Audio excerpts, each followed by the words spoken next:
Hey guys, welcome back to my channel. In this video, I'm going to be taking you guys along with me on a trip to Georgia. Driving all over Georgia and staying in the mountains, doing lots of hikes and lots of reading. Come along with me. Hey guys, so reading update. We started The Shadow of What Was Lost, and a lot was going on. Mind you, this is a 7-hour plus drive. Story-wise, slow. Content-wise, a lot. Lots of world building.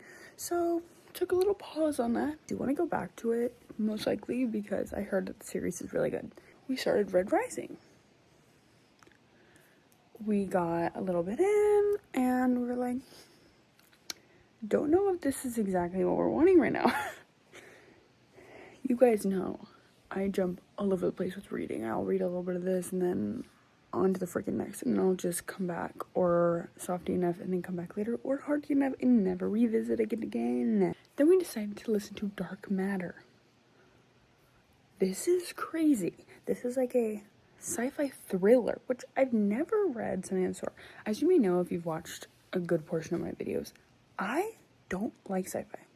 I don't like it. I would normally not pick this up. The synopsis of Dark Matter sounded really good and super interesting, and I've heard lots of good reviews by people that I'm mutuals with in the book world, and I trust their opinions. So I was like, I also don't read many thrillers. I read them occasionally, but I'm very picky with them, and I don't do sci-fi. I like psychological thriller. I like watching, right now I'm watching Severance, so that is like psychological thriller. So I feel like I'm kind of in that space. And Dark Matter is really good so far. We're like 50% in, and there's already been points where I'm like shocked. We're trying to figure out what's going on and guess the plot, but it's difficult. Like, we both have lots of ideas, and we did guess something, like parts of like one of the twists towards like kind of towards the beginning, but it's really interesting so far. I'm liking it more than I thought I was going to. We got here last night. We're gonna go get coffee and go to some bookstores.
This is an original cover. Are you?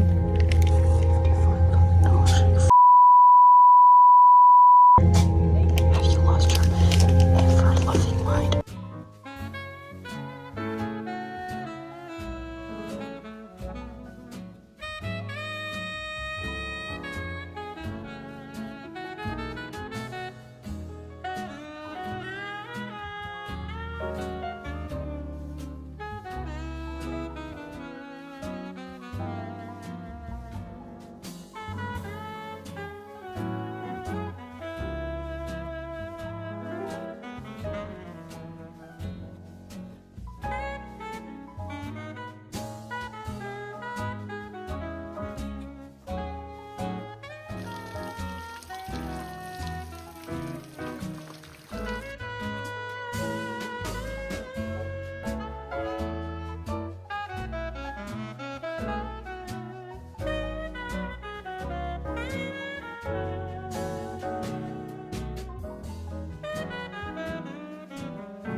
that show got canceled.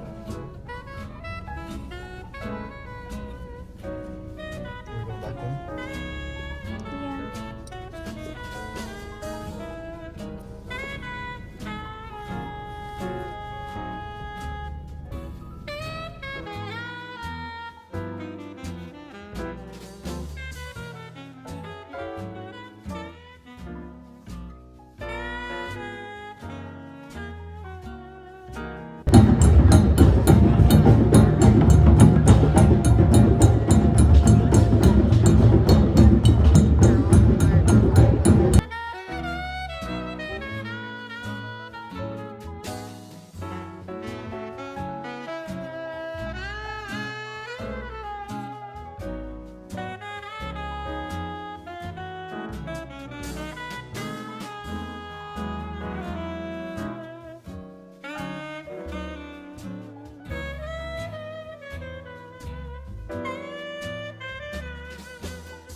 we ended up reading, I told you about Dark Matter. I ended up rating it, I think like a 3.5.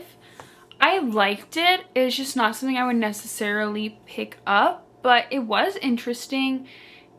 Talked a lot about quantum theory in the multiverse. It was very interesting. I wasn't a huge fan of the main character, but it started to get really trippy towards the end. And the ending itself, it was okay. I kind of wish I got a little more, but overall it was a good read. Then we read Listen for the Lie. Rated this 4 stars. I liked this. It was a murder mystery. Our main girl was out one night after a wedding with her best friend, and her best friend turned up murdered, and she was covered in her blood, and she had amnesia. So she had no idea what happened, but everyone in the town thought that she was the one who did it, but she knows that she couldn't have possibly done that to her best friend, but she doesn't even know because she can't remember. Ben makes a podcast episode about it, and now everyone's talking about it again, and her grandmother wants her to come back to town for her birthday. Grandma kind of tips off Ben that her granddaughter will be there so they can talk about it. Her grandmother is hoping that they can work together to prove her innocence. I really liked it. The main character, I thought she was funny. She made kind of some stupid decisions, but I liked her, and it was interesting because we listened to it in the car, and the podcast portions were filmed like a podcast. I thought it was pretty cool. I would recommend listening to it if you do read this book. It was pretty interesting. I feel like the mystery was good. It wasn't very predictable. Southern small town murder mystery. Lots of drama. Everyone's gossiping. I thought it was pretty good. Then we read Appetite for Innocence. I rated this one at 3.75, I think. I switched it between the POV of Ella and Sarah. Ella has just been kidnapped by this random guy and is now being held in a basement, and she's there with 2 of the girls, Paige and Sarah. Sarah was the first girl, and they both escape. Everyone starts to realize that Sarah might be hiding something. Ella believes that she was in cahoots with the guy, but the therapist continues to tell her that she's not evil, that she just has Stockholm Syndrome. But we begin to slowly find out more and more about Sarah and John, who is the guy, and this like seriously made me sick to my stomach at points. I thought I was going to be ill. Like, it's very graphic. It's a hard read. It's good. It kind of feels like a Criminal Minds episode from the point of view of one of the victims. It's hard. It's a hard read. This man, he's disgusting and nasty and the like worst, most deplorable ever. He kidnaps young girls, but not just any young girls. It just like made me physically ill reading it. So I don't even know if I could really recommend it. That is all that we listened to while on the trip. I had lots of fun. It was so cool. I loved going. I got to go to Georgia, Tennessee, and North Carolina, which was super cool. Snowed while we were there. It was super pretty. Thank you guys for coming along with me. I hope you enjoyed this video. If you did, please make sure to like and subscribe. Make sure to stick around, and I will see you guys in the next video. Thanks so much for watching. Bye.